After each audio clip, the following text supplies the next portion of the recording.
함께 봉독하실 말씀 마가복음 8장 1절에서 10절까지의 말씀입니다. 마가복음 8장 1절에서 10절까지의 말씀, 저와 여러분이 한 절씩 교독하시고 마지막 10절은 합독하도록 하겠습니다. 제가 먼저 봉독합니다. 그 무렵에 또 큰 무리가 있어 먹을 것이 없는지라 예수께서 제자들을 불러 이르시되 내가 무리를 불쌍히 여겨노라. 그들이 나와 함께 있은지 이미 사흘이 지났으나 먹을 것이 없도다. 만일 내가 그들을 굶겨 집으로 보내면 길에서 기진하리라. 그 중에서 멀리 온 사람들도 있느니라. 제자들이 대답하되 이 광야 어디서 떡을 얻어 이 사람들로 배부르게 할 수 있으리이까? 예수께서 물으시되 너희에게 떡 몇 개나 있느냐? 이르되 7이로소이다 하거늘. 예수께서 무리를 명하여 땅에 앉게 하시고 떡 7개를 가지사 축사하시고 떼어 제자들에게 주어 나누어 주게 하시니 제자들이 무리에게 나누어 주더라. 또 작은 생선 2마리가 있는지라 이에 축복하시고 명하사 이것도 나누어 주게 하시니 배불리 먹고 남은 조각 7광주리를 거두었으며 사람은 약 4,000명이었더라. 예수께서 그들을 흩어 보내시고 함께 읽겠습니다. 곧 제자들과 함께 배에 오르사 달마누다 지방으로 가시니라. 아멘. 살다 보면 이제 이런 일들이 종종 있습니다. 전에 있었던 상황을 다시 또 겪는 것 같은, 혹시 그런 거 경험해 보셨습니까? 아마 끄덕끄덕 하시는 것 같은데 저도 여러 차례 좀 경험해 본 것 같아요. 이런 거 뭐라고 얘기하죠? 데자뷰라고 얘기하죠. 전에 한번 이거 있었던 것 같은데, 이런 상황을 내가 똑같이 경험해 봤던 것 같은데 라는 생각도, 요거를 데자뷰라고 합니다. 오늘 본문 8장을 읽다 보면은 이거 전에 내가 읽었던 것 같은데 라는 착각을 하게 되는 것 같아요. 6장에서 이미 우리가 오병이어의 기적을 한번 살펴봤죠. 근데 오늘 8장에 들어와서 거의 유사한, 거의 비슷한 내용이 다시 등장하기 때문인 것 같습니다. 오늘 내용을 살펴보면은 장소만 조금 달라졌을 뿐 상황도 문제도 매우 비슷한 것을 우리가 확인할 수 있게 되죠. 그래서 제가 이 말씀 준비하면서 오늘 본문을 두고 지난번 6장 했던 설교 참고하시면 되겠습니다. 이렇게 말하고 설교를 마무리하면 어떨까라는 잠시 게으른 생각을 좀 한번 해보기도 했습니다.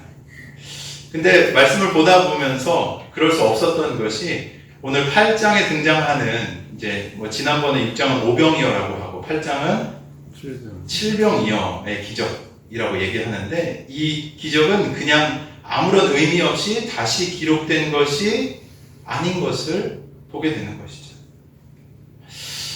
이런 걸 봤을 때 어떻게 우리가 질문해 봐야 될까요? 하나님께서 왜 이렇게 비슷한 사건을 2번이나 기록하셨을까라는 질문을 우리는 들여보아야 할 필요가 있는 것이죠. 저는 이 말씀 묵상하면서 아마도 예수님께서 이 기적을 통해서 함께 하고 있는 이 제자들에게 중요한 것을 가르치시고자 함이 아닌가라는 생각을 좀 해보게 됐습니다. 제자들이 지난번 한번 이 6장의 이 체험을 통해서 이 하나님이 주셨던 이 하나님 나라의 잔치에 대한 이 교훈을 다 깨닫지 못했고, 또다시 이 같은 유형의 기적을 반복해서 보여주심으로써 그들이 믿음 없음에 대한, 그 믿음이 없는 것에 대한 교정을 좀 새롭게 하시는 것을, 믿음을 더하여 주시는 것을 가르치시고자 했던 것이 아닐까라는 생각을 했던 것이죠. 우리도 신앙생활을 하다 보면은 같은 실수를 반복하나요, 안 하나요? 네. 합니까, 안 합니까? 안 하면 참 좋겠는데, 우리 삶을 정직하게 돌아보면 같은 실수를 여러 차례 반복하는 것들을 보게 되죠. 하나님께서 같은 가르침을 거듭하여 우리에게 주실 때가 있습니다. 왜 그렇습니까? 아직 우리가 더 배워야 할 것, 같은 영역에 또다시 그것을 배우고 반응해서 순종해야 될 것이 있기 때문에 같은 가르침을 거듭하여 주실 때가 있는 것이죠. 오늘 말씀을 통해서 제자들이 이 2번, 어떻게 보면 정말로 비슷한, 그리고 설교의 제목을 사실 제가 어떻게 보내드렸는지 모르겠어요. 하나님 나라의 잔치 2라고 제가 보냈거든요. 근데 2번이 없어가지고 지난번하고 똑같이 나왔는데, 네. 하나님 나라의 잔치 2. 같은 가르침을 통해서 이 두 번의 경험을 통해서 이 제자들이 배우게 되는 것이 무엇인지를 우리가 함께 좀 깨닫고, 우리 역시 주님을 따라가는 자로서, 주님을 닮아가는 자로서 어떻게 살아야 하는지를 함께 알아가는 귀한 시간이 되기를 소망합니다. 이 두 번의 기적은 겉보기에는 아주 비슷하지만 조금 차이가 있어요. 어떤 차이가 있는가 하면 일어난 배경과 대상에 중요한 차이가 있는 것을 보게 됩니다. 먼저 6장에 나오는 오병이어 기적은 어디에서 있었는가 하면 갈릴리 북쪽에 있는 베세다라는 지역에서 일어났습니다. 이 지역은 유대인의 지역이죠. 그리고 몇 명이 그때 이런 수혜를 받았다, 기적을 경험했다라고 기록하죠? 5,000명. 예. 어른 성인 5,000명이, 그러니까 5,000이 넘는 무리가 이제 이때 이 기적을 경험했다라고 기록하죠. 반면에 오늘 본문 이 7병이어의 기적은 장소가 달라요. 어디인가 하면 데가볼리 지역입니다. 데가볼리, 여러 번 말씀드렸죠. 뭐죠? 폴리스. 데카는 몇 개요? 10개. 폴리스는 도시. 그래서 이방인의 10개의 도시 지역을 묶어서 한 번에 부르는 명칭이 바로 이 데가볼리라고 말씀드렸습니다. 이 데가볼리는 대표적으로 이방인의 지역이에요. 그래서 이 이방인의 지역에서, 유대인의 지역이 아닌 이방인의 지역에서 일어났고, 몇 명의 이방인들이 이 기적을 경험했다고 기록하고 있죠? 몇 명입니까? 9절에 보면은 사람은 몇 명이요? 4,000명. 네, 4,000명. 차이가 있죠. 유대인의 지역에서는 5,000명, 이방인의 지역에서는 4,000명들이 이제 이 음식을 먹게 되는 은혜를 체험하게 됩니다. 요약해보면 이 첫 번째 기적의 청중은 주로 누구인가 하면 유대인들이었어요. 그리고 두 번째 기적의 이 청중은 누구인가 하면 이방인들이었습니다. 이 마가복음을 기록한 마가는 이 두 사건 모두 어디에서 일어났다고 기록하고 있냐면 사람들이 아무도 살지 않는 어디요? 빈 들, 광야에서 벌어졌다고 기록하고 있습니다. 주변에 먹을 것도 없고, 이 먹을 것을 구할 마을도 없고, 또 시간도 늦어서 사람들이 스스로 해결할 수 없는 이 절박한 상황에 이런 기적이 일어났다라는 것을 기록하고 있죠. 한 가지 좀 우리가 눈여겨봐야 될 차이가 있는데, 무엇인가 하면 오병이어 사건 때는 예수님과 제자들이 배를 타고 조용한 곳에 가셨지만 많은 사람들이 그걸 알고 나서 하루 종일 이 예수님을 쫓아다니면서 말씀을 들으러 따라다녔기 때문에 이 저녁 때가 돼서 이 배고픔의 문제가 생겼던 것이죠. 그리고 예수님은 그 무리를 보시고 뭐라고 얘기하시냐면 6장 34절에 보면 목자가 없는 뭐요? 양과 같다 라고 여기셔서 오랫동안 그들을 가르치십니다. 근데 이 7병이어 사건의 때는 무리가 사흘 동안 예수님과 함께 있으면서 먹을 것을 찾지 못한 상황이었습니다. 예수님은 제자들에게 무리가 나와 함께 있은 지 이미 사흘이 지났으니 먹을 것이 없도다 라고 2절에 말씀하시면서 이들의 굶주림과 피로를 걱정하신 내용이 기록되어 있죠. 보면 이 6장의 첫 번째 사건에서는 이 영적인 가르침을 장시간 받은 후에 그들이 배가 고파져서 육적인 피로가 드러났고, 또 이 두 번째 오늘 보고 있는 8장의 사건에서는 이 3일 동안 영육간의 한계에 다다른 사람들이 있었던 것을 차이점으로 우리가 발견할 수 있습니다. 근데 장소와 대상은 달랐지만 두 경우 모두 사람들이 예수님을 간절히 따라왔다가 광야 같은 환경에서 굶주린 상태에 놓였다는 공통점이 있는 것이죠. 이 배경의 차이는 이제 복음서가 전하려 하고 있는 중요한 의미와도 연결이 되어 있습니다. 이 첫 번째 오병이어의 기적은 광야에서 이스라엘 백성을 먹이신, 누구한테 먹였다 그랬죠, 이거? 대상이 누구라고요? 첫 번째는 누굽니까? 유대인들. 이 유대인을 대상으로 특정했을 때 무엇이 떠오르는가 하면 광야에서 이스라엘 백성들을 먹이셨던 모세의 사건. 기억하십니까? 이것을 떠오르게 하는 것이죠. 오병이어의 사건 이후에 뭐가 남았죠? 오병이어 사건 이후에 뭐가 남았습니까? 남았던 것을 이렇게 어떻게 정리했어요? 다 까먹으셨죠? 6장 43절 한번 보시겠어요? 얼마가 남았는지? 12광들이 몇 개가 남았다고요? 12광. 네, 12바구니에 차게 거두었다라고 기억합니다. 보면 이 12, 성경에서 그냥 나오는 숫자 없거든요. 12, 뭐 생각나세요? 제자도 생각나고, 기본적으로 하나님께 선택받은 12지파. 구약의 백성들, 하나님께로부터 선택받은 백성들을 칭할 때 보통 이 12라는 숫자가 사용되어집니다. 그러니까 자연스럽게 이 12은 12바구니가 남았다라는 것은 유대인의 공동체를 떠올리게 만드는 것이죠. 근데 오늘 본문 살펴보면 차이점이 있어요. 8절을 보면은 12바구니가 남으면 좋은데 얼마가 남죠?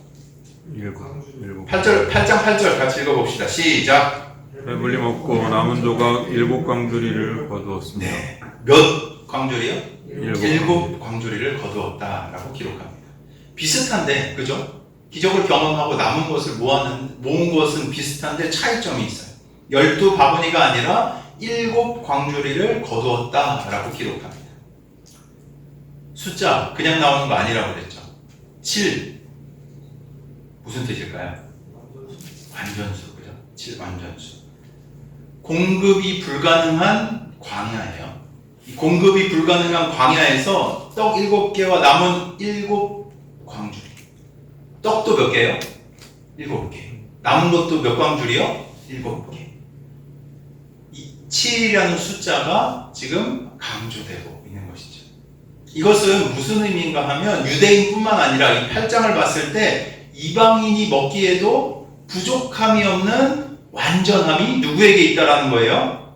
기적을 베푸시는 예수님에게 있다라는 것을 지금 보여주고 있는 것이죠. 즉 예수님께서는 모든 민족을 충분하게 먹이실 수 있는 분이라는 의미가 이곳에 담겨 있는 겁니다. 또한 이것은 원래 은혜의 대상이었던 이전 유대인들에게서 이제 누구에게? 이방인에게. 세상의 많은 이방인들에게 확장되어져 가고 있는 이 하나님의 나라의 잔치를 지금 보여주고 있는 것이죠. 처음에는 유대인의 땅에서 유대인의 무리를 먹이셨다면 이제는 이방인의 땅에서 이방인의 무리에게도 동일하게 이 기적을 베푸시며 그들을 먹이셨던 겁니다. 이거는 의미가 있어요. 하나님의 나라가 어떻게 임하게 될지를 지금 이 두 기적의 대비를 통해서 보여주고 있는 겁니다. 하나님의 나라는 당연하게 유대 지역에 임할 겁니다. 임했습니다. 예수님이 어떤 혈통에서 태어나십니까? 어떤 혈통이요? 유대인의 혈통이에요. 유대인의 자녀로 다윗의 후손으로 오십니다. 그래서 그 유대인들도 그 은혜를 당연히 누리게 되죠. 그러나 이 유대 지역을 넘어서 사마리아 지역을 넘어 온 나라와 온 땅, 국경과 인종을 넘어서 결과적으로는 온 세계에 임하게 될 것을 예고하고 있는 것이죠. 제자들은 지금 이 차이를 이 기적이 벌어지고 있는 현장에서 아마 몸소 체험하고 있었을 겁니다. 아마 제자들 다 그 이방인이 아니고 뭐예요? 유대인들이었거든요. 이 유대인인 제자들이 지금 누구랑 함께 있는 거예요? 이방인들의 엄청난 무리하고 함께 있는 겁니다. 그러면 좀 어땠을 것 같아요? 사도행전만 봐도 기억나지 않으세요? 그 베드로가 내가 이방인들과 함께 그 식사하는 문제 때문에 막 초대교회하고 갈등이 있었던 거 혹시 기억하십니까? 그 모임이 굉장히 유했겠어요? 아니면 조금 껄끄러웠겠어요? 유대인, 제자들이 다 유대인이에요. 근데 이방인들이 엄청나게 모여있어요. 율법을 지키지도 않아요. 저 사람들 잘못 건드렸다가는 어떻게 돼요? 부정하게 돼요. 그런 상황에 제자들의 상태는, 마음의 상황은 어땠겠습니까? 당연히 낯설고 어때요? 불편했겠죠. 그러나 여기에서 보면 자신들의 스승 예수님께서는 이방인들에게도 동일하게 같은 사랑과 능력으로 역사하시면서 이 놀라운 경계를 넘어서는 사랑을 제자들에게도 지금 보여주고 계신 겁니다. 이 가르침이 현실이 됐어요. 지금 우리 시대에 생각해보면 이 가르침이 현실이 되었죠. 우리 누구예요? 유대인입니까? 유대인입니까? 아니죠. 이방인이에요. 복음과 원래 상관없던 사람들이었어요. 하나님을 모르던 존재들이었어요. 근데 이방인인 우리에게도 이 유대인의 경계를 넘어서 예수 그리스도의 이 생명된 복음이 흘러왔기 때문에 우리 또한 이 은혜를 받고 누리게 된다는 것이죠. 경계를 넘어서는 예수님의 이 놀라운 사랑. 우리에게까지 그 놀라운 기적과 은혜를 베푸시기 원하는 하나님의 사랑이 있었기 때문에 우리 또한 지금 그 은혜를 누리면서 그 아버지를 섬기면서 하나님의 백성으로 살아가고 있는 줄 믿으시길 바랍니다. 그걸 지금 예수님께서는 보여주고 계신 것이죠. 유대인이든 이방인이든 이 배경은 달라요. 그죠? 근데 동일한 것이 있습니다. 무엇인가 하면 그들의 근본적인 필요는 같았어요. 어떤 필요가 있었습니까? 모두 먹을 것과 또한 가르침이 필요한 상황이었어요. 먹을 것이 필요했고 가르침이 필요한 연약한 존재들이었다라는 것은 동일합니다. 그리고 둘 다 광야의 이 광야와 같은 현실 속에서 예수님을 만나서 이 하나님의 공급하심을 체험했다는 공통점이 이곳 가운데 있는 거죠. 우리 역시 마찬가지입니다. 우리의 삶은, 현실의 삶은 무엇과 같습니까? 광야와도 같아요. 영적으로, 육적으로 굶주리기 십상인 곳이 바로 이 땅의 삶입니다. 그러나 오늘 본문에서 예수님께서 어떻게 하십니까? 유대인이든 이방인이든 모두를 먹이시는 분이심을 분명하게 나타내시고 보여주고 계신 것이죠. 어떤 사람이든 어떤 환경에 처해 있던 예수님께 나오면 어떻게 됩니까? 영적인 양식, 또 육의 양식 모두를 공급받을 수 있는 줄로 믿으시길 바랍니다. 우리에게 이런 믿음과 신앙이 있어야 하는 거예요. 주님이 나를 어떻게 해요? 먹이신다. 주님이 나를 채우신다. 우리가 주님을 따를 때 주께서는 나를 책임지신다 라는 이 믿음과 소망, 이 중요한 것이 우리 가운데 있어야 하는 것이죠. 이 두 가지 사건, 6장과 이 8장 두 가지 사건에 동일하게 부각되는 것은 예수님의 반응입니다. 예수님의 마음은 처음 기적이나 두 번째 기적이나 한결같은 그것 때문에 움직이셨어요. 무엇 때문에 움직이셨습니까? 무엇 때문에 움직이셨어요? 2절 한번 보실까요? 첫 문장 한번 읽어봅시다. 시작. 내가 우리를 불쌍히 여기고. 6장도 똑같아요. 그 목자 없는 양 같음으로 인하여서 불쌍히 여기사 라고 기록하고 있습니다. 깊은 긍휼로 그들을 바라보시면서 예수님께서는 기적을 행하시고 움직이셨다는 거죠. 불쌍히 여긴다라는 말, 제가 지난번에도 한번 말씀드렸던 것 같은데 혹시 어떤 헬라 원어 기억하세요? 너무 어렵나요? 우리가 마음이 상한다고 우리말로 보통 얘기하잖아요. 근데 이 헬라 원어의 뜻을 살펴보면 무엇인가 하면 내장이 아픈 거예요. 내장. 내 속에 있는 내면 장기들이 상에서 뒤틀릴 정도로 아파하는 그 마음. 그 정도의 깊은 연민을 가지고 예수님께서 이 사람들을 보셨다라는 내용이 원어의 뜻에 기록되어져 있는 것이죠.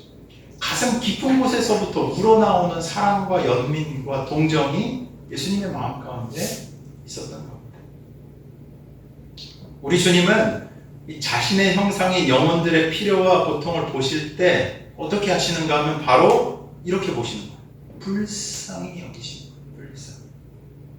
그걸 그냥 외면하지 못하시고 마음 아파하시는 분이 바로 우리 주님이신 것이죠. 특별히 주목할 것은 예수님이 어떤 측면에서 무리를 불쌍하게 여기셨는지를 봐야 돼요. 이 첫 번째 오병이어 때 예수님께서 그 무리를 보시고 뭐라고 얘기하시냐면 목자가 없는 뭐요? 양 같다라고 얘기하십니다. 이건 무슨 의미인가 하면 영적으로 방황하고 돌봄을 받지 못하는 상태를 보셨다는 것이죠. 근데 원래 이 유대인들도 돌봄을 받아야 했어요. 그리고 그들을 위해서 하나님의 말씀이 허락되어 졌었습니다. 구약의 말씀, 구약의 하나님의 말씀이 이미 그들에게 있었어요. 하지만 당시 이 유대인의 영적인 지도자들은 참된 목자의 역할들을 그 말씀의 진리를 알지 못하고 목자의 역할들을 하지 못하고 있었던 것이죠. 그렇게 예수님께서 그 군중들을 보시고 목자 없는 양같이 여기셔서 불쌍히 여기셔서 먼저 무엇을 하시는가 하면 하나님의 말씀을 가르치시는 일을 하시는 겁니다. 양에게 필요한 게 뭘까요? 뭐가 필요할 것 같습니다. 양 여기서 키워보신 분 없잖아요, 그죠? 저는 제가 되게 좋아하는 책 중에 양과 목자라는 책이 있어요. 무슨 책인가 하면 실제로 그 남아공에 있는 선교사님이 그 양을 기르면서 그 양의 습성과 특성들을 가지고 묵상하면서 그 양과 우리가 얼마나 닮아 있는지, 하나님의 인도와 또 하나님께서 돌보시는 것이 왜 굳이 성경에서 양이라고 표현하고 있는지를 기록해 놓은 책이 있거든요. 나중에 혹시 시간이 되신다면 한번 읽어보셔도 너무 좋을 것 같아요. 이 양에게는 무엇이 필요한가 하면 먹을 거 필요하겠죠. 먹이와 먹을 것만 주면 안 돼요. 양이 좀 얼빵하거든요. 네. 잘 몰라요. 네. 그래서 막 갑니다. 그래서 잘 인도할 수 있는 누가 필요한 거예요? 인도자, 목자가 필요한 겁니다. 보세요. 예수님이 여기서 먼저 말씀의 양식으로 그들을 먹이십니다. 그리고 나서 광야에서 실제적으로 그 줄인 육신의 양식까지 공급하시면서 영혼과 몸을 다 돌보아 주시죠. 아이러니한 거, 영적으로 무지한 자는 자신이 눈을 감았는지 눈을 떴는지, 자신이 바른 길을 가고 있는지 아닌지, 알아듣고 있는지 못 알아듣고 있는지에 대한 자각조차도 없어요. 자각조차도 없다고요. 예수님은 그런 영적으로 무지한 자들을 보시면서 얼마나 가슴 아파 하셨겠습니까? 사랑으로 우리가 누구를 돌본다라는 것, 그것은 가르치는 일뿐만 아니라 무엇을 포함해야 되는가 하면 그들을 먹이는 일들 역시 포함되어져야 합니다. 단순하게 우리가 그 사람을 보고 사랑한다 말하는 것만으로 그치는 것이 아니라 사랑을 몸으로 가르치고 또 전하면서 그들의 현실적인 필요를 돌보는 것까지가 뭐라고요? 진짜 사랑이에요. 예수님이 지금 하시는 것처럼 사랑함으로 내장이 내장이 아파할 정도로 그런 마음을 가지고 그들을 돌보시는 그 사랑, 그것이 우리에게도 동일하게 있어야 하는 것이죠. 그것이 바로 온전한 예수님께서 가르치고 계신 사랑인 겁니다. 이 두 번째 칠병이어에 예수님께서 말씀하신 긍휼은 조금 더 어떻게 보면 직접적인 이 육신의 필요에 관한 것이었어요. 2, 3절을 보면 8장 2, 3절을 보면 사흘 동안 나와 함께 있었지만 먹을 것이 없었으니 이들을 굶겨보내면 길에서 쓰러질 거야 라고 말씀하시죠. 굶주림과 피곤함에 지친 사람들을 예수님께서는 불쌍히 여기셨습니다. 예수님은 이방인 무리라고 해서 차별하지 않으시고 그들의 배고픔과 연약함을 동일하게 돌봐주신 것이죠. 우리가 이 앞에 말씀 살펴봤지만 이 기적에 앞서서 이방 지역에도 예수님 돌아다니시면서 많은 병자들을 고쳐주셨고 우리는 그 은혜를 사모해서 이 3일씩이나 예수님을 떠나지 않고 계속 쫓아왔던 거예요. 주님은 그들의 믿음과 갈급함을 어떻게 보셨는가 하면 귀하게 여기시고 끝까지 책임지시듯 어떻게 하시는가 하면 양식을 채워주신 겁니다. 이 장면에서 우리는 예수님이 어떠한 분이시며 그분이 어떤 사랑으로 우리를 돌보시는지를 확인해야 될 필요가 있어요. 유대인이나 이방인이나 상관없이 예수님께 나오는 모든 사람은 그분의 따뜻한 시선과 긍휼 아래 있는 것입니다. 주님의 그 사랑은 남, 여, 노, 소, 피부나 생김새에 차별을 두지 않아요.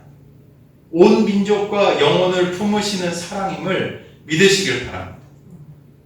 한편 이런 예수님의 긍휼에 제자들의 태도가 어떤지도 우리가 좀 살펴볼 필요가 있어요. 이 첫 번째 사건에서 제자들은 해가 저물어 가자 어떻게 하냐면 예수님께 얘기를 해요.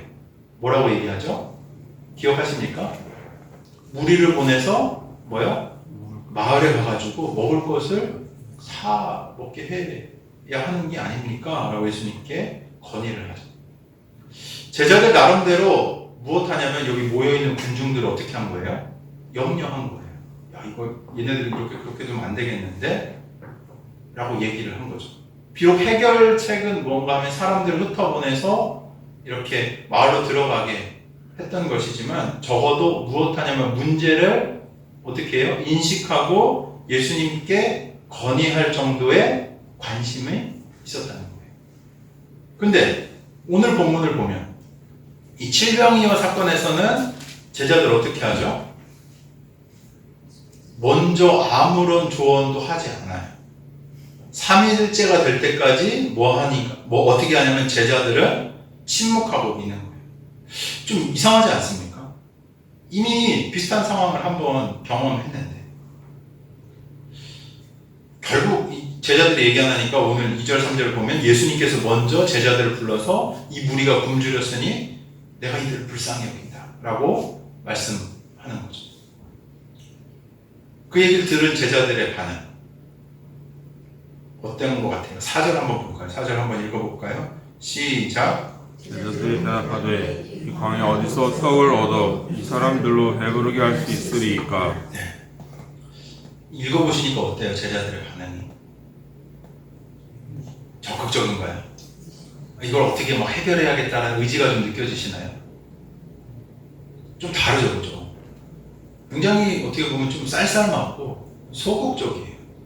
그러니까 무슨 얘기인가? 이거 어떻게 해결해요? 해결 불가능한 거 아닙니까? 라는 투로 지금 예수님께 대답하는 거죠. 보세요. 예수님의 눈은 지금 불쌍히 여겨야 할 무리들을 향해 가 있었습니다. 근데 제자들의 눈은 무엇을 보고 있냐면 메마른 광야의 환경만을 보고 있었어요. 제자들이 보는 것과 예수님이 보는 것이 뭐예요? 달랐던 거예요. 예수님의 마음은 굶주린 사람들의 처지를 지금 헤아리고 있는데 제자들의 마음은 뭐예요? 도저히 방법이 없어요 라는 이 현실적인 계산에 머무르고 있는 거죠. 아마도 이건 제자들이 모인 무리들이 누구예요? 이방인이었기 때문이 아닐까? 라고 좀 생각을 해보게 되는 거죠. 비교해봐도 그렇지 않아요? 오병이어 때는 예수님보다 먼저 이 제자들이 무리를 막 걱정해가지고 적극적으로 건의를 하잖아요. 근데 이 칠병이어 사건에서는 끝까지 뭐예요? 미적지근, 아니 냉소적이고 소극적인 태도를 보게 되는 거죠. 말씀을 좀 연구하면서 찾아봤는데 이 주석가들은 뭐라고 얘기하냐면 이 제자들이 유대인 5,000명을 먹일 때는 굉장히 열심히였지만 이방인 4,000명을 먹일 때는 상대적으로 이들이 냉담했다라는 것이 사실이라고 이렇게 기록해 놓기도 합니다. 아마 이런 생각하지 않았을까요? 굳이 이방인까지 먹여야 돼? 라는 선입견을 가지고 있었던 것은 아닐까. 예수님의 이 긍휼은 모든 사람들을 품고 있었지만 이 제자들의 시야와 가슴은 어때요? 굉장히 좁았던 거예요. 내 것, 나에게 속하는 것, 내가 스스로 경계지은 그것 안에 갇혀 있었던 거죠. 저는 이런 대조를 통해서 우리의 모습 또한 돌아볼 수 있는 것이 아닌가라는 생각을 좀 해보았습니다. 예수님의 시선은 넓어요. 긍휼로서 모든 영혼들을 품고 바라보는 시선이 바로 예수님의 시선이었습니다. 근데 혹시 우리의 시선은 어떤가? 예수님의 이런 긍휼한 시선보다 인간적인 계산, 편견 등으로 사람들을 바라보고 있는 것은 아닌가? 예수님께서는 잃고 방황하는 영혼들을 볼 때마다 가슴 아파하시는데 우리는 그들을 외면하면서 아유 내 형편은 어떻게 도와? 내가 뭘 할 수 있겠어? 이건 불가능한 거 아니야 라고 생각하면서 손 놓을 때가 많다라는 거죠. 주님께서는 교회 안에 있는 영혼들 뿐만 아니라 밖에 있는 영혼들, 나와 가까운 사람이든 낯선 이웃이든 편견 없이 모든 영혼들을 다 품기를 원하시는데 우리의 시선은 어떤가? 내 가족, 내 교회, 내 민족, 내 경계 안에 사람들에게만 관심을 두고 경계 밖의 이웃들은 쉽게 잃어버리는 것은 아닌가? 제가 방금 얘기한 게 너무 폭이 넓었는지도 모르겠습니다. 민족? 아니 그냥 나나 내 가족 정도. 이거 예수 닮은 사람의 시선인가요? 예수님의 시선이 그러했습니까? 아니에요. 내 시선이 만약에 내 혈족, 나에게만, 소수에게만 국한되어 있다면 그건 무엇인가 좀 바뀌어져야 될 필요가 있는 거예요. 오늘 본문을 보면 예수님은 유대인의 경계, 사실 이거 넘는 게 쉽지 않거든요. 이 배경 안에서 우리가 살펴보면 경계를 기꺼이 넘으세요. 그리고 그들을 향해서도 스플랑크 조마이, 아까 얘기했던 긍휼한, 내 속에 내장이 아픈 것 같은 그 긍휼한 마음을 가지고 그들을 품고 그들을 섬기셨다는 거죠. 혹여나 우리 마음 가운데 이런 냉담함, 편협함들이 있었다면 우리 주님을 보면서 좀 돌이켜야 하지 않겠습니까? 제자들은 이 과정을 지나가는 거예요, 지금. 예수님의 이런 행동을 통해서 보게 되는 거예요. 이 현장이 있었거든요. 그러면서 이방인에 대한 편견을 깨뜨리고 결과적으로는 모든 사람을 향한, 온 땅을 향한 하나님의 사랑을 배워가게 되는 것이죠. 우리도 주님의 긍휼한 마음을 본받기를 소원합니다. 또한 우리의 시선의 폭이 넓어지기를 축복해요. 우리 주변에 있는 연약하고 굶주린 영혼들, 우리에게 맡겨주신 사명입니다. 우리에게 맡겨주신 사명입니다. 우리 주변에 있는 연약하고 굶주린 영혼들을 외면하지 말고 주님의 마음으로 불쌍히 여기고 다가가는 것이 바로 예수님을 따르는 이 제자의 첫 걸음이라는 거예요. 그거 안 하고 무슨 예수를 닮을 수 있겠어요? 예수님이 직접 계속해서 반복적으로 보여주시는 거예요. 지금 이 제자들에게. 그리고 우리에게도 지금 우리의 시선, 우리의 편협함을 깨뜨리기 원하시는 주의 뜻이 있는 줄로 믿습니다. 아멘이십니까? 깨져야죠. 저도 많이 배워요. 교회 안에만 있다가 이 법인 일을 시작하면서 진짜 다양한 사람들 많이 만나거든요. 뭐 음주운전한 사람들, 뭐 이혼 여러 차례 한 사람은 기본이고, 뭐 감옥에 간 범법자도 있고 다양합니다. 물론 잘 사시는 분들도 계세요. 근데 뭐 절에 다니시는 분도 계시고 다양한 분들을 만나요. 근데 그곳에서 주의 마음을 배우는 거예요. 예전에 제가 참 폭이 좁았거든요. 그냥 교회 안에 내 식구, 내 생각, 내 교회. 근데 뭐 그쵸, 틀린 건 아니죠. 근데 주님의 마음은 어디 있을까? 라는 질문을 드리면서 이분들을 만나 뵙다 보니까 참 내가 주님 몰랐구나. 참 내가 주의 뜻과 너무 멀리 살아왔어. 내가 이 제자들과 별반 다르지 않은 사람이고 스스로 경계짓고 테두리 지어서 그들을 섬기지 않고 사랑하지 않는 모습이 내 안에 있었구나 라는 것을 정직하게 보게 되는 것이죠. 여러분, 주님을 닮은 우리 한 사람 한 사람 되시기를 주의 이름으로 축원합니다. 또한 우리도 마찬가지네요. 주님께서 우리를 보시면서 어떤 시선으로 보실까요? 그 긍휼한 시선으로 우리 또한 보시는 거예요. 이 긍휼한 시선이 저는 그 당시에 모여있는 이방인들 무리에게만 국한된 것이 아니라고 말씀드리고 싶어요. 그 긍휼한 시선으로 또 예수님은 누굴 보셨겠어요? 제자들 당연히 보셨겠죠. 아유, 그래, 나 따른다고 수고했던 너희들 내가 알지. 근데 더 같이 배워가자. 내가 너희에게 더 알려주고 싶다. 라는 그 긍휼의 마음으로 예수님이 제자들 또한 보지 않으셨겠습니까? 주님께서는 그 누구보다 우리의 고통과 필요를 깊이 헤아리시며 돌보시는 분이 되십니다. 자신의 백성들, 자신의 자녀들. 혹시 지금 우리 가운데 삶이 광야 같고 마음에 굶주림이나 상처가 있는 분이 계시다면 그 주님의 눈길이 바로 우리 가운데 머무는 것을 믿으시길 바랍니다. 주님은 똑같이 이렇게 얘기하실 거예요. 내가 너를 긍휼히 여긴다. 내가 너를 불쌍히 여긴다. 라고 말씀하시면서 우리 각자를 그 자비와 사랑으로 바라보시는 것이죠. 그 따뜻한 긍휼이 오늘 예배 가운데 여러분의 심령에 임하여 위로와 소망을 주시기를 주의 이름으로 축원합니다. 제자들의 반응 조금 더 한번 살펴볼까요?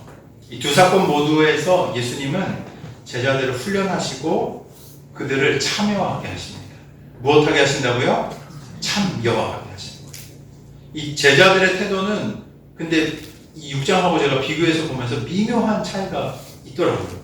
첫 번째 오병이어 사건에서 제자들은 예수님께 사람들을 보내어 각각 먹을 것을 사 먹게 하라고 제안했다고 말씀드렸죠. 이때 예수님께서 제자들에게 주신 이 도전적인 말씀 기억하실 겁니다. 뭐라고 얘기하시냐면 6장 37절 한 장만 넘겨서 한번 읽어볼까요? 37절 찾으셨나요? 읽어봅시다. 시작. 먹을 것 주라 하시니 여짜오되 우리가 가서 200데나리온의 떡을 사다 먹이리이까. 네. 뭐라고 얘기하냐면 먹을 것을 주라고 하시니까 주님의 말씀에 제자들이 어떻게 해요? 깜짝 놀라서 저희가 200데나리온어치의 떡을 사서 먹이라고요? 라고 반문하죠. 200데나리온, 한 데나리온이 하루 품삯 정도 됩니다. 그러니까 200일 치면은 하루 25일이라고 얼마 정도 될까요? 그렇죠. 꽤 8개월 정도? 꽤 나가는 돈이고 엄청난 비용이에요. 사실 갑자기 그거를 사와가지고 먹이라고. 제자들 뭐라고 하냐면 우리에게 그만한 돈도 없고 설령 돈이 있더라도 이 광야에서 어떻게 그런 많은 양식을 어디서 구합니까? 라고 현실적인 한계를 그들이 토로하는 것이죠. 예수님께서 뭐라고 얘기하시냐면 그 다음에 너희에게 떡 몇 개가 있느냐 가서 보라고 하시고 나서 뭐라 하냐면 지금 뭐예요? 가진 것을 어떻게 해요? 가지고 와라 라고 말씀하시죠. 그래서 수소문 끝에 어떻게 하냐면 떡 5개와 물고기 2마리를 가지고 온 내용을 우리가 살펴봤습니다. 이제 오병이어의 기적, 사실 이거 다른 복음서 찾아보면 이 적은 양의 음식을 가져온 게 누구 거라고 얘기하고 있냐면 어떤 한 소년, 조그마한 한 소년이 가져온 도시락이 요거였다라고 기록을 하죠. 근데 마가복음에서는 굳이 그런 내용을 넣지 않아요. 그리고 어디에도 초점을 맞추는가 하면 제자들에게 더 초점을 맞춰서 기록하고 있습니다. 결국 예수님께서 감사 기도를 하시고 그 떡과 물고기를 누구에게 주시냐면 누구에게 줘요? 제자들에게 주시는 거예요. 그리고 제자들을 통해서 사람들에게 나누게 하십니다. 제자들은 뭐냐면 예수님의 그 기도를 받은 그 물고기 2마리와 보리떡 5개를 받고 나서 직접 그것을 사람들에게 배분하는 역할을 했던 거죠. 그리고 우리가 잘 알다시피 모두가 배불리 먹게 된 후에 남은 조각 얼마요? 6장에 12바구니를 거두도록 하신 것도 누구의 몫이었어요? 누가 걷어? 예수님이 걷었나요? 제자들이 걷은 거예요. 걷어보니까 12바구니가 나온 거죠. 다시 말해서 이 첫 번째 기적에서 예수님은 처음 문제를 제기한 제자들에게 너희가 먹을 것을 주라 라고 말씀하시고 어떻게 하냐면 책임을 어떻게 해요? 맡기시는 거예요. 그 제자들한테. 너희가 먹을 것을 주라. 이후에 기적의 전체 과정 가운데서 어떻게 해요? 예수님이 직접 개입하시나요? 아니에요. 다 제자들에게 하라고 맡겨주시는 거예요. 기도하시고 그걸 주신 다음에 누가 당한 거예요? 제자들이 다 나눠주고. 처음부터 끝까지 제자들과 함께 이 일들을 하시면서 이걸 직접 체험하게 하시는 거죠. 왜 그러셨겠어요? 그들의 믿음 없음과 무능한 가운데서 하나님의 능력이 어떻게 나타나는지를 직접 제자들에게 보이셨던 거예요. 그 경험을 제자들에게 선사하신 겁니다. 알려주신 거예요. 이 두 번째 칠병이어 한번 살펴볼까요? 예수님은 비슷한 패턴으로 제자들도 이끌어 가시죠. 이번에는 아까도 말씀드렸지만 제자들이 먼저 나서지는 않아요. 예수님께서 먼저 이 긍휼함으로 이들을 보시면서 말씀하신 후에 제자들에게 물으시죠. 8장 5절 뭐라고요? 너희에게 몇 개가 있냐? 누구에게? 너희는 누구예요? 제자들. 너희에게 떡 몇 개가 있냐? 제자들이 뭐라고 대답합니까? 7개가 있습니다 라고 대답하죠. 이 사실 제자들은 첫 번째 기적 때와 별 다를 바 없는 상황에 놓인 거예요. 그죠? 기억나지 않겠어요? 거의 똑같은 상황이라니까요. 어떻게 그럼 얘기해야 될까요? 예수님, 지난번에도 이 적은 음식으로 먹이셨으니 이번에도 이걸로 해주실 수 있지 않을까요? 라고 말하는 게 상식적이지 않겠습니까? 말해요? 안 해요. 그렇게 못해요. 제자들 상태를 보면 기억도 없어. 그리고 자신감도 없어요. 기억도 못하는 거예요. 자신감도 없어요. 예수님이 의도적으로 사실 이 질문을 던지시는 거예요. 이 던지면서 예수님 왜 이거 처음에 시작할 때 데자뷰 기억나십니까? 이거 어디서 본 것 같은데 이거 있지 않았었나? 라는 데자뷰처럼 딱 그때 사건이 떠오르지 않았겠어요? 첫 번째 기억이 아마 번개같이 떠올랐을 거예요. 근데 똑같아요. 뭐냐면 자신의 손에 들린 뭐만 보는 거예요? 광야만 보고 자신의 손에 들린 떡 7개만 보는 거예요. 지난번에는 떡 5개로 5,000명을 먹이셨는데 이번엔 떡 7개니까 더 많이 먹이실 수 있지 않을까라고 믿음을 가졌다면, 그렇게 계산했다면 그런 고백들을 드렸겠죠. 근데 그런 고백을 드리지 않아요. 그냥 성경은 뭐라고 얘기하냐면 제자들이 그저 7개가 있나이다 라고만 얘기하는 것을 기록하고 있는 것이죠. 제자들의 눈을 보면 여전히 자신의 육적인 눈에만 보이는 것, 이 자원의 한계, 환경의 제약만을 의식하고 있는 것, 그리고 소극적으로 이거 7개 정도 있어요 라고 얘기하고 있는 거죠. 이것도 좀 찾아보면서 한 신학자가 이 장면을 가르쳐서 뭐라고 얘기하냐면 제자들은 여전히 이전의 일을 기억하지 못한 모습으로 자기들이 가진 것, 이 7개의 떡만을 쳐다보고 있었다라고 평가를 합니다. 근데 웃으셨잖아요. 그죠? 아유, 제자들 왜 저래? 라고 하는데, 어떻게 보면 이게 인간적인 우리의 모습 아닙니까? 우리 눈앞에 보이는 것, 현실을 딱 봐도 답 나오지 않아요. 그죠? 믿음으로 하나님이 행하시는 기적에 대한 소망이 있기보다 그냥 내 손에 들린 거, 내 주변의 환경만이 내 눈에 들어오는 것이 바로 우리의 삶 아닙니까? 인간적인 모습이죠. 그죠? 그리고 또 이건 우리의 모습이에요. 근데 이 믿음이 자라가기까지는 무엇이 필요한가 하면 첫째, 시간. 두 번째, 반복된 훈련이 필요해요. 뭐라고요? 시간과 반복된 훈련. 이게 있어야 뭐가 자란다고요? 믿음이 자라가는 거예요.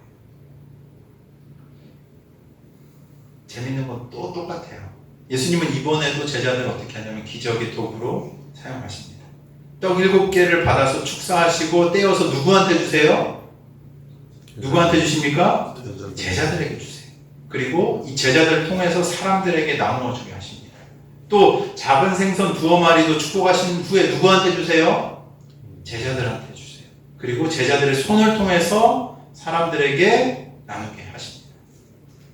4,000명이 이거 배부르게 먹는 역사가 일어나는 동안 이 수고하는 것, 나누는 것, 이 배식과 섬김은 온전히 누구의 몫이었어요? 제자들의 몫이었어요. 그리고 그 사람들이 다 먹고 나서 이 남은 조각 7광주리를 거둔 것도 누구인가 하면 제자들이었습니다.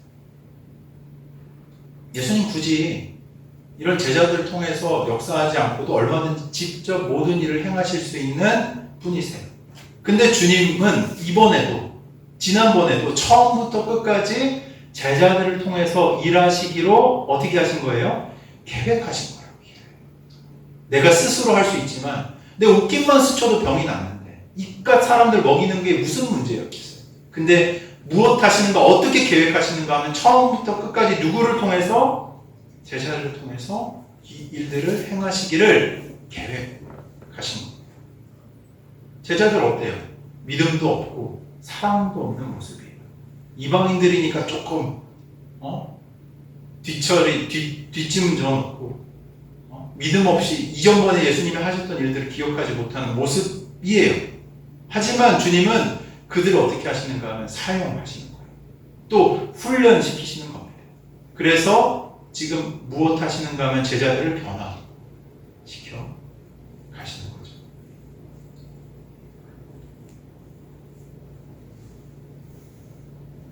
이런 제자들의 모습을 보면서 우리는 좀 몇 가지 확인해야 될 필요가 있습니다. 첫 번째, 우리의 믿음 어떻습니까? 연약해요. 하지만 주님께서는 반복해서 그것을 훈련시켜 가십니다.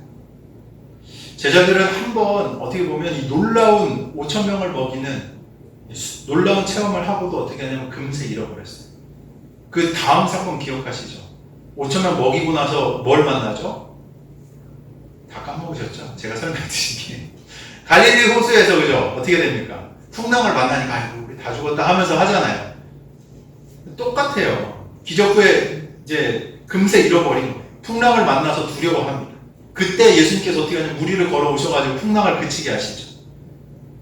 근데 마가복음에 뭐라고 얘기하냐면 제자들이 떡 대시던 일을 깨닫지 못하고 마음이 뭐라고요? 둔하여졌다라고 기록하고 있습니다. 지적해 주는 거죠. 오병이어의 교훈을 제대로 깨닫지 못하는 거예요. 그들의 믿음이 이어지지 않았다는 거죠. 두 번째 기적 후에도 제자들은 어떻게 합니까? 동일하게 깨닫지 못합니다. 조금 뒤에 볼까요? 8장 21절 이런 데 가봐도 예수님 뭐라고 또 얘기하시냐면 21절 한번 읽어볼까? 시작! 똑같은 사건이 똑같이 반복이 됩니다. 배 탈 때 떡 가져오기를 잃어버린 거예요. 그러니까 이거 어떻게 하지? 어떻게 우리 큰일 났는데 먹을 게 하나도 없는데. 근데 예수님께서 아직도 깨닫지 못합니다 라고 또 얘기해 주시는 거죠. 그러면서 이 두 번째 기억을 상기시키면서 내가 떡 5개로 5,000명을 먹일 때 남은 조각이 몇 바구니였냐? 내가 떡 7개로 4,000명을 먹일 때 남은 조각이 몇 광줄이었냐? 라고 되물으시는 거예요. 제자들이 어떻게 대답합니까? 12바구니 7광줄입니다. 라고 대답하죠. 예수님 얘기하시는 거예요. 아직도 깨닫지 못하느냐. 제자들 지금 뭐 하는 거예요? 우리 원장님들 2분도 계신데 어린아이들 뭐 해야 돼요? 반복 학습이 필요합니다. 반복 학습. 한 번에 배우나요? 아니에요. 반복해서 배우는 거예요. 제자들도 지금 뭐 하는 거예요? 반복 학습을 하고 있는 거예요. 다시 기억나게 하시는 거예요. 우리도 비슷해요. 우리도 하나님께서 이전에 내 삶을 돌보시고 채우셨던 기억 있지 않으십니까? 여러분이 처음 신앙을 갖고 신앙의 긴 여정을 살아오시면서 하나님이 내 삶을 도우시고 돌보셨고 먹이셨고 책임지셨고 구렁텅이에서 나를 건지셨던 그런 기억과 경험들 있지 않으십니까? 근데 우리가 금방 잊어버려요. 까먹는 거예요. 문제 앞에서 금방 낙심하고 의심에 빠지기가 일수인 게 바로 우리이기도 한 거죠. 근데 이걸 보면서 기억해야 되는 거예요. 우리가 무엇을 기억합니까? 하나님이 나를 건지시는 겁니다. 하나님이 나를 지금도 인도하시는 분이다. 아멘! 믿으십니까? 지금 이 순간에도 하나님이 나와 함께 하시고 그 강한 손이 나를 붙드시고 인도하시고 계시다라는 이 믿음의 고백을 우리는 드려야 하는 겁니다. 반복되는 시험 앞에서 뭐 해야 되는 거예요? 낙심하지 않고 오히려 하나님이 내 믿음을 더 연단하시고 견고하게 하시는 배울 기회를 주시는구나 라고 하는 생각을 가지고 지혜를 가지고 주님 앞에 반응해야 하는 것이죠. 우리는 하나님의 은혜를 기억하는 믿음이 필요합니다. 한 번 역사하신 하나님, 2번째도, 3번째도, 4번째도 역사하시는 분이신 줄로 믿으시길 바랍니다. 지난날에 날 도우신 하나님은 오늘도 동일한 하나님이세요. 이것을 믿고 의지하는 게 뭐예요? 진짜 믿음이에요. 이게 진짜 신앙이 내 삶이라고요. 이것이 진짜 믿음을 가진 자의 고백이라는 겁니다. 2번째, 주님은 우리의 작은 순종과 참여를 통해서 역사하십니다. 예수님은 2 기적 모두에서 누구의 손을 통해서? 제자들의 손을 통해서 기적을 베푸셨어요. 너희가 먹을 것을 줘라 하시면서 제자들에게 뭐 한 거예요? 사명을 주시고 또 너희에게 얼마나 있느냐 가져와라 라고 하시면서 그들의 손에 있는 것을 주님께 드리게 했던 겁니다. 그리고 제자들이 직접 사람들에게 나누어 주도록 하면서 섬김의 자리에 세우셨던 거예요. 이게 바로 예수님의 사역의 방식입니다. 주님은 우리를 반드시 진지한 신앙을 가지고 믿음을 가지고 살아가는 사람에게 반드시 뭐 하시냐면 참여하게 하세요. 구경꾼으로 두지 않으십니다. 내가 구경꾼처럼 살고 있구나. 그냥 이 교회 한번 나와주는 것으로 그치고 있다면 그건 뭔가 잘못된 거예요. 절대로 우리를 구경꾼으로 두지 않으시고 어떻게 하시는가 하면 참여하게 하시는 것이 바로 우리 주님의 방법인 줄로 믿으시길 바랍니다. 반드시 그렇게 하세요. 우리가 부족한 거 아시죠? 우리가 모자란 거 아시죠? 우리의 믿음이 연약한 거 아시죠? 그렇지만 주님 어떻게 하시냐면 참여하게 하시는 거예요. 그래서 우리를 뭘로 부르시냐면 동행자, 함께 이 기적을 누리는 자로 부르신다는 것이죠. 제자들은 뭐라고 얘기하냐면 자신들이 가지고 있는 게 보잘것없어서 이것으로 뭐 어떻게 되겠습니까? 라고 생각했을 겁니다. 근데 예수님은 어떻게 하세요? 그 가져온 것을 가지고 그것이면 뭐요? 충분하다. 그것이면 충분하다. 라고 여기시면서 축사하신 후에 그 제자들이 가져왔던 걸 놀라운 기적의 도구로 사용하신 겁니다. 우리도 마찬가지예요. 때로 하나님께서 우리에게 뭐라고 말씀하시냐면 네가 가진 것을 다오 라고 말씀하실 때가 있어요. 그게 뭐 시간일 수도 있고 재능일 수도 있고 물질일 수도 있습니다. 그때 어떻게 하실 겁니까? 주님, 제가 이 들고 있는 거 너무 그냥 보잘것 없어가지고 소용없을 거예요. 라고 하면서 뒤로 물러서시겠습니까? 주님의 손에 붙들린 건 아무리 작은 것이라도 수천 명을 먹이고도 남는 역사를 일으켰다라는 거 기억하시기 바랍니다. 우리가 주님께 순종을 드리기만 하면 그 다음은 누가 역사하시는 거예요? 누가 역사하시는 겁니까? 주님께서, 하나님께서 역사하십니다. 제자들이 떡 7개를 드렸을 때 예수님이 역사하신 것처럼 우리가 믿음으로 우리의 삶을 드릴 때 주님께서는 우리의 삶을 통로로 사용하셔서 일하시고 역사하시는 줄로 믿으시길 바랍니다. 혹시 하나님께서 우리에게 너희가 먹을 것을 줘라. 저는 가끔 이런 거 경험하거든요. 그렇죠. 북한 분들 만나면은 참 별의별 상황들이 다 있어요. 근데 이제 저희 공식적인 법인이다 보니까 이제 이 분들에게 지출할 항목이 명확하게 정해져 있거든요. 감사도 받고 뭐 이러기 때문에 그냥 마음이 끌린다고 해서 막 다 줄 수 없어요. 그 기준에 맞게 저희가 지출을 합니다. 근데 주님이 가끔 그런 때가 있어요. 네가 줘. 저한테 네가 줘라. 네가 줘라. 이렇게 말씀하실 때가 있습니다. 고민을 해요. 기도해 봅니다.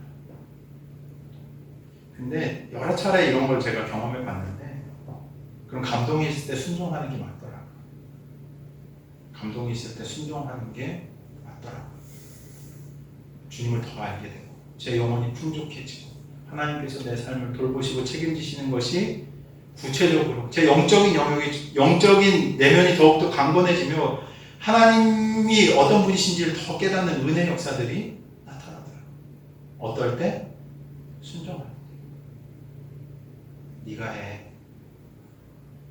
너 할 수 있잖아. 작아도 괜찮아. 라고 주님 말씀하실 때 순종. 여러분들이 순종하시는 사람들 되시기를 축원합니다.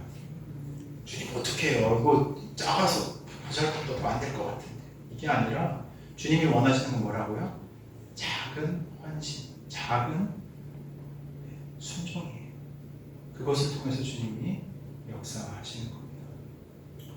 주님께서는 우리의 믿음의 도전을 통해서 일하시기를 기뻐하세요. 우리의 믿음의 도전을 통해서 일하시는 것을 너무나도 기뻐하십니다.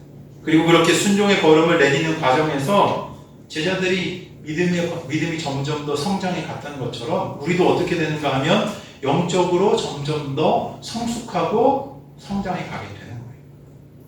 제자들은 처음 기적 때보다 두 번째 기적 때 조금 더 묵묵하게 순종할 줄 알게 되었을 겁니다. 당연하죠.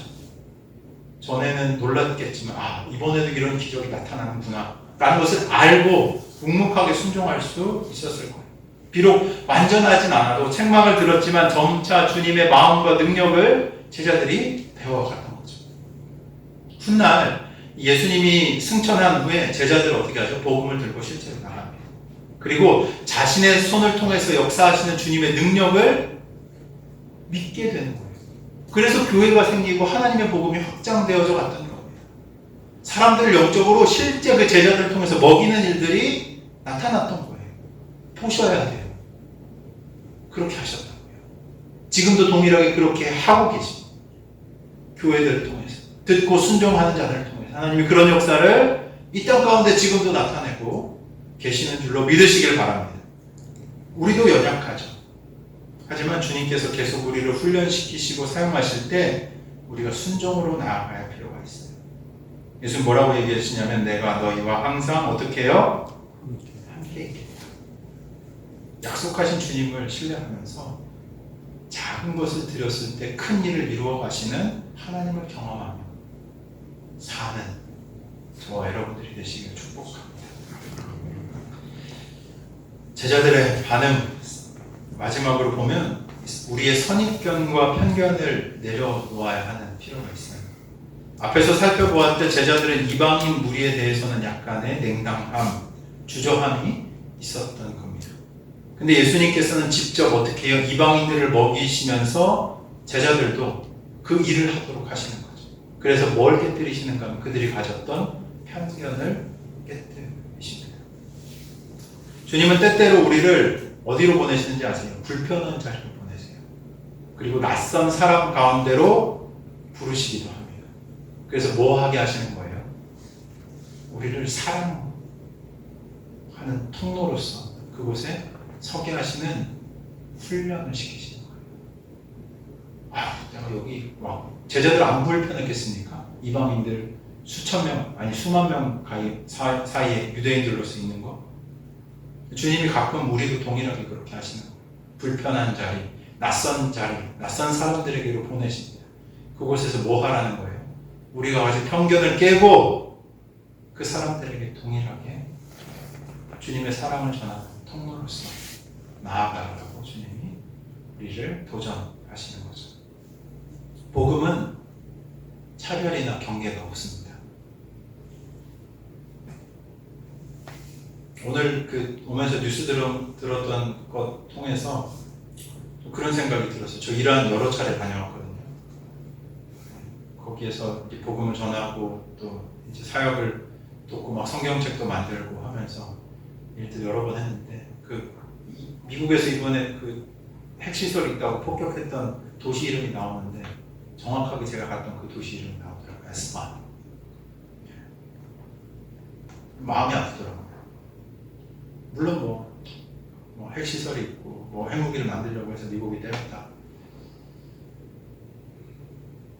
근데 기도가 절로 나오더라고요. 하나님, 이 불의하고 어떻게 보면 모르겠어요. 이걸 판단하는 것도 제가 섣부르게 판단할 수 없는 영역이지만 다만 이 모든 일들을 통해서 하나님 이 땅에도 다시 복음이 하나님의 진정한 마음이 생명이 흘러갈 수 있는 길이 열려지게 해주십시오 라는 기도가 절로 나오게 되더라고요.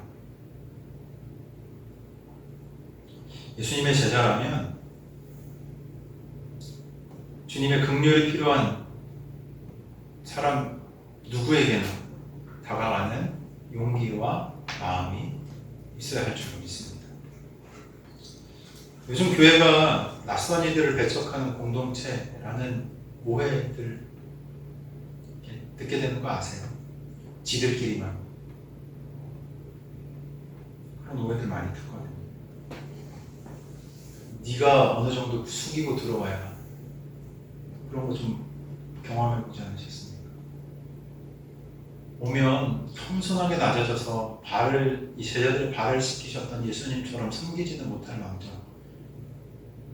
그 사랑을 표현하지 못할 망정, 네가 숙이고 들어와야지. 네가 와야지. 이거 주님의 마음일까요? 교회가 가져야 될 마음이겠습니까? 아니요. 차별이나 경계, 혹여나 우리 가운데 있다면 그건 내려놔야 할 것입니다. 우리가 먼저 예수님의 마음으로 주님을 모르는 자들을 환대하고 섬기는 것으로 교회는 존재해야 하는 것이죠.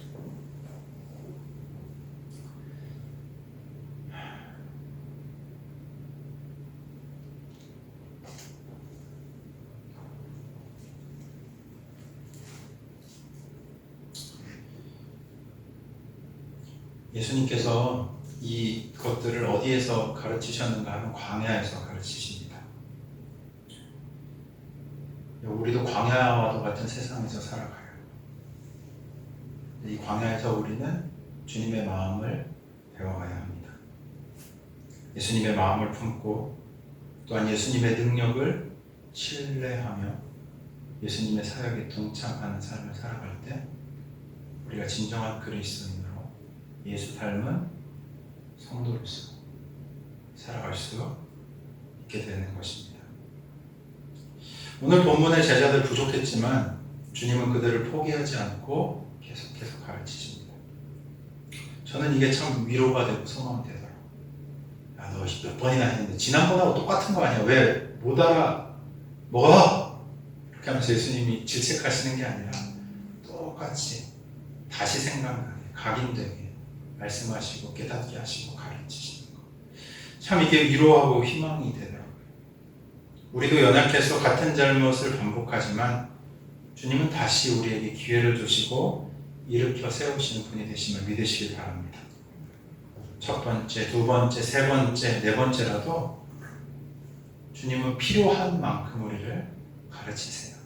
그리고 기다려 주시는 분이십니다. 그러니까 우리는 낙심할 필요가 없는 거예요. 주님의 제자로 살아가는 것은 참 큰 은혜를 받은 삶인 겁니다. 회개할 것은 회개하고 새 힘을 얻어서 다시 그 길로 뚜벅뚜벅 걸어가는 것.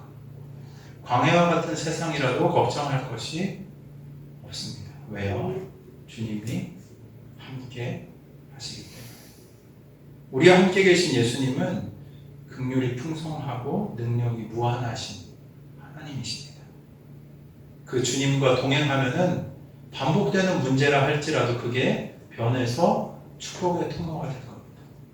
부족한 자원도 넘치는 기적으로 변화가 되는 것이죠. 우리가 세상 속으로 나아가서 이런 주님의 제자다운 삶 살아가시는 은혜가 있기를 축원합니다. 굶주린 자를 먹이고 길 잃은 자를 인도하는 것. 예수님의 따뜻한 긍휼과 넘치는 은혜를 우리의 삶을 통해서 전하며 살아갈 때 하나님께서 우리를 통해 영광 받으시고 또 주의 나라의 잔치를 이 땅 가운데 이루시는 것 경험하게 될 줄 믿으시기 바랍니다.